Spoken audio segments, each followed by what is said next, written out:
পূব বৰবাৰীঝাৰৰ মছজিদৰ নতুন বিল্ডিঙৰ কামৰ শুভাৰম্ভণি।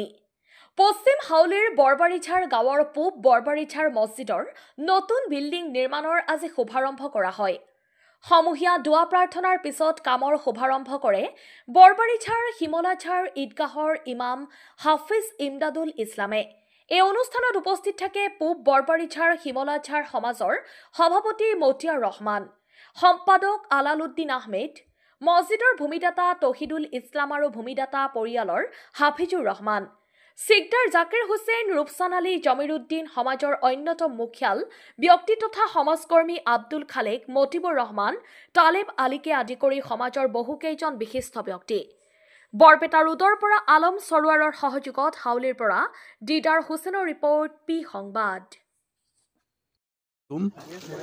মোৰ নাম তহিদুল ইছলাম। মই ইয়াত কি কয় বৰবাৰীঝাৰৰ যিখিনি মানে মছজিদৰ মাটিত লৈ সমস্যা আছিল, মই দান হিচাপে দি দিছোঁ। মাটি হ'ল আপোনাৰ 15 ফুট আৰু 45 ফুট, 15 বাই 45। এইখিনি তেওঁলোকৰ আবদাৰ আছিল। মই আৰু মানে ভাবিলোঁ যে যিহেতু মছজিদ ঘৰ, মোৰ কোনো হিংসা নাই, গতিকে মই খাজ দিলে মই এইখিনি দান কৰি দিছোঁ মছজিদৰ বাবে। গতিকে আগন্তুক দিন যাতে দুয়ো সমাজৰ মানুহে যাতে মিলা প্ৰীতি থাকিব পাৰে, এইখিনিয়ে মোৰ কামনা আর কি। আমাকে এটা পশ্চিম হাউলির এই যেটা বরবাড়িঝারের পূব বরবাড়িঝার আমাকে মসজিদের অনেক দিন ধরে একটা দীর্ঘদিন ধরে একটা সমস্যা ছিল, মাটির যেটা নাকি সমস্যা। এই সমস্যায় ভালোই একটা সমস্যায় জর্জরিত হয়ে আছিল যে মানুষ অনেক এই জায়গায় নামাজ পড়বার জন্য আহে।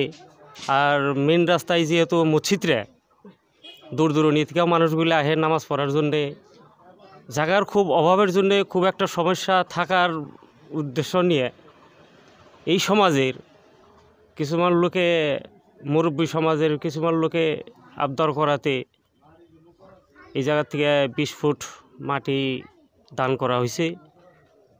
দানের উপরে ভিত্তি করে এখন যেটা আজকে যেটা আধারশিলা স্থাপন হইল, আশা রাখি আহা দিনে অনেক একটা উন্নতি হইব। এই মসজিদের উন্নতি আমি সর্বকালের জন্য আমি কামনা করছি। আর বিশেষ করে উদ্যোক্তা যিনারা এই মসজিদের উদ্যোক্তা নিছে, ওনাদের জন্যে আমি খুব একটা ধন্যবাদ দেওয়ার জন্যে আমি প্রস্তুত। তার কারণ আব্দুল খালেক সাহেব, আলালুদ্দিন, রমজান প্রফেসর, ইনারা যেটা নাকি একটা আগ ধরে নিছিল এই মসজিদটা নির্মাণের জন্যে।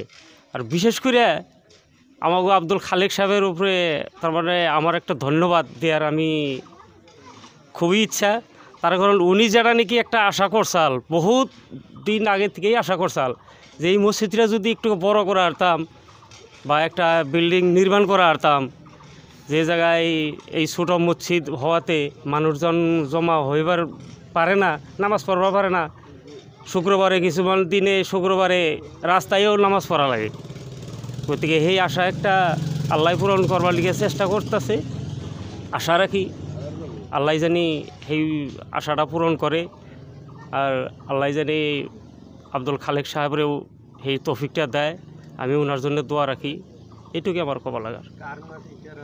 মাটি আসিল আমাকে 22টা তহিদুল আমার 22টা, ওনার মাটি আসিল। ওনারে বহুদিন ধরে আব্দুল খালেক সাহেবও তার মানে কইছে, তো এটা নিয়ে আমরা একটা আলোচনা মর্মে তারপরে এটা দেওয়ার সম্মতি নিছি। খাস দিলে আমরা একবার অন্তরের থেকে ওটা মাটিটা আমরা মসজিদের নামে ওটা আমরা দান করে দিয়ে দিছি আর কি। এটা ওই অন্য কোনো তার মানে কত লেসা মাটি কতটুকু এটার কোনো হিসাব নাই। আমরা 20 ফুট দিয়ে দিছি। পাশে আছে 15 ফুট আর লম্বায় আছে 45 ফুট। যাই হোক, কথা হচ্ছে আমাগো পূব শিমলাঝার বরবাড়িঝার যেটা মসজিদ, এই মসজিদের একটা দীর্ঘদিনীয় সমস্যা আসাল। কারণ আপনারা সবাই জানেন যে এই মসজিদটা ছোট, কিন্তু জনসংখ্যা বা মুসল্লি অধিক হওয়ার কারণে আমরা খুব অসুবিধায় পড়ছিলাম। তে আমাগো পিছনে যে মাটিটা আসাল এই মাটিটা তহিদুল ওনার ফ্যামিলিতনে বা ওনারা যারা আমাকে দান করছে এই দান হিসাবে আমরা এই মসজিদ কমিটির তরফ থেকে ওনাকে বা ওনার পরিয়ালে বা ওনার সারা গোষ্ঠীতে পূর্বপুরুষ যত আছে সবাইকে আমরা এই মসজিদ কমিটির তরফ থেকে ধন্যবাদ জ্ঞাপন করছি। আর ওনারা যে মহান দান করে আমাকে যে দীর্ঘদিনীয় যে একটা সমস্যা যে দূর করছে এই দূর করার জন্যে আমরা সবাই মিলে মহান আল্লাহ তাআলার ওসরে দোয়া চাইতেছি যে ওনারা যাতে ভূত ভবিষ্যৎ বা ওখন সুখে শান্তিকে থাকে। আর আমরা যে কামটা নিচ্ছি এই কামটার মধ্যে এই অঞ্চলের হোক বা অন্য অঞ্চলের হোক সবেরই আমরা সহযোগ আর আমরা দোয়া করবার নিগা আশা রাখছি যে আপনারা যদি দোয়া করেন আর অল্প যদি সহযোগ করেন নিশ্চয়ই আমাকে এই বিল্ডিংয়ের কাজটা আমরা করতে সুবিধা হব। এইখানি।